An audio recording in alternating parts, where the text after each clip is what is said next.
Hi Phumulani, it's great to be here with you at the Bag Factory as we catch up just before we head off to the Venice Biennale. First of all, congratulations on being selected as one of the 3 artists to represent South Africa in the Biennale. What are your thoughts on the selection and what has changed for you since the announcement? First of all, thank you for the time for the interview and congratulations to you too for being a curator for the Venice Biennale. I think the selection for the Venice Biennale is quite an interesting one in relation to the artists selected, in relation, like they kind of work specifically in different ways. So in part that each artist has their kind of like specific voice in relation to the work that they're making and how it belongs within the narrative of the South African scope.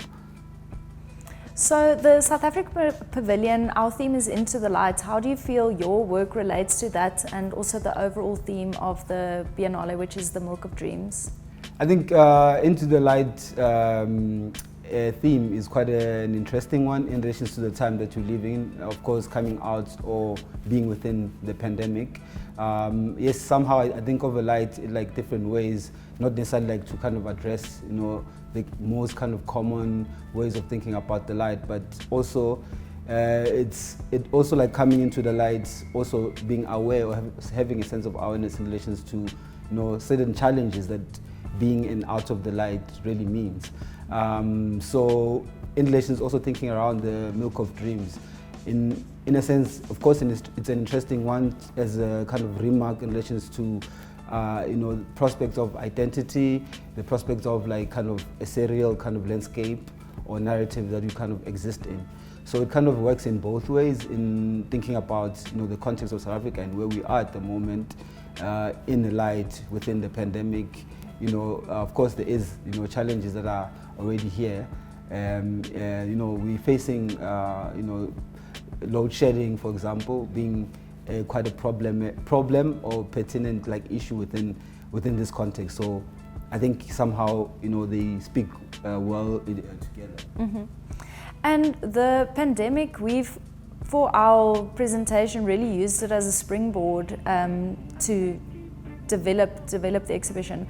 What for you has changed in the last 2 years and how has it affected, if at all, your practice and the content that you use or that you display in your work? Yeah, certainly. I think, yes, I came into a pause, like being in a pandemic landscape, in a way that like it kind of gave me space to like reflect like anybody else, so it's kind of a general remark that everybody has, they had more time. So of course, being in a time and place, there is a relations of somehow something happened like in parallel. So like the living conditions have been like somehow parallel because we generally have been affected by one particular let's say system, because of course the disease is a system, how it functions. So Into the Light and being in the pandemic already has changed a bit of my work. I wouldn't say it hasn't. Because interestingly, there's one artist that said to me they didn't come out the same, after the pandemic. But of course, we're still within the pandemic landscape, So it has somehow shifted the scope of my work in relation to kind of using technology as a form of like rethinking the human condition and in relation to thinking about traditional forms of art making in one part. Mm-hmm. And representing South Africa at the Biennale is a huge accomplishment. How do you see that in your overall practice, in your overall career, and what do you think will come from it for you?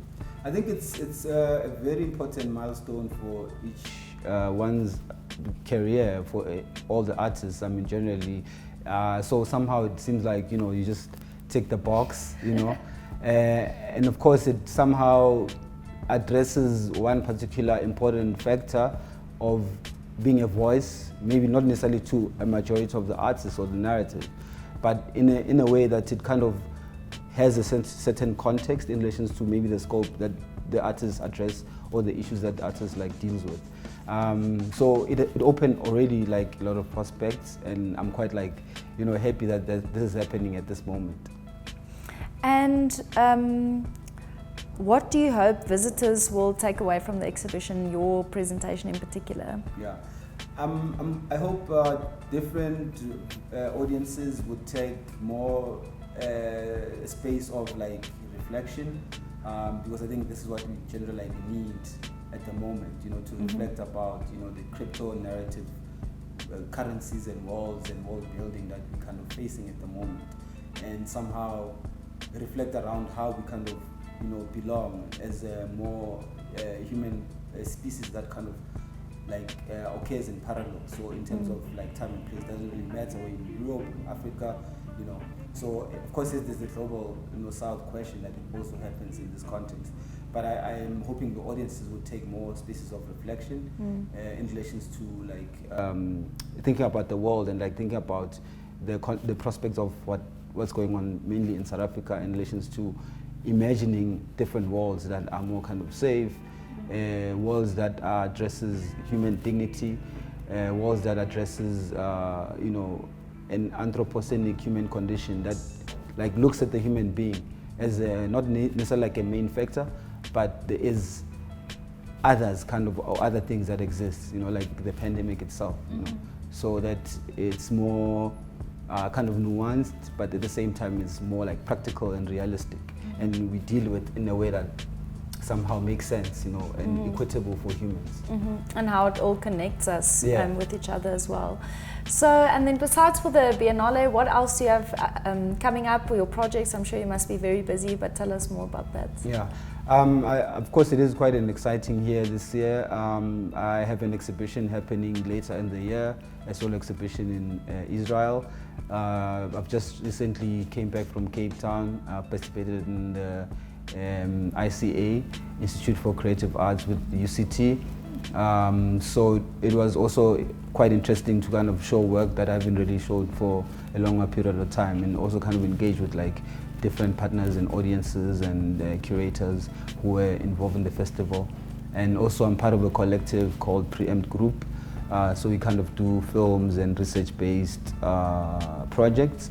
So we got an award with Team Hetherington Foundation with the Javed Art Center in the University of Pretoria. So we'll publish a catalogue and do an exhibition at the end. And I'm also involved in other small projects like an art fair in London, also later in the year. So it is quite an exciting year, and I'm quite happy that coming out of the pandemic, there is more prospects and possible things within the art ecosystem. That's wonderful, and we look forward to following you more after the Biennale as well. But Phumulani, thank you so much for your time today. I look forward to being with you in Venice next week. But yeah, it's so exciting to be doing this project with you, and I very much look forward to us being there together. Yeah, thank you very much, and looking forward to engaging more at the Venice Biennale. Thank you. Thanks.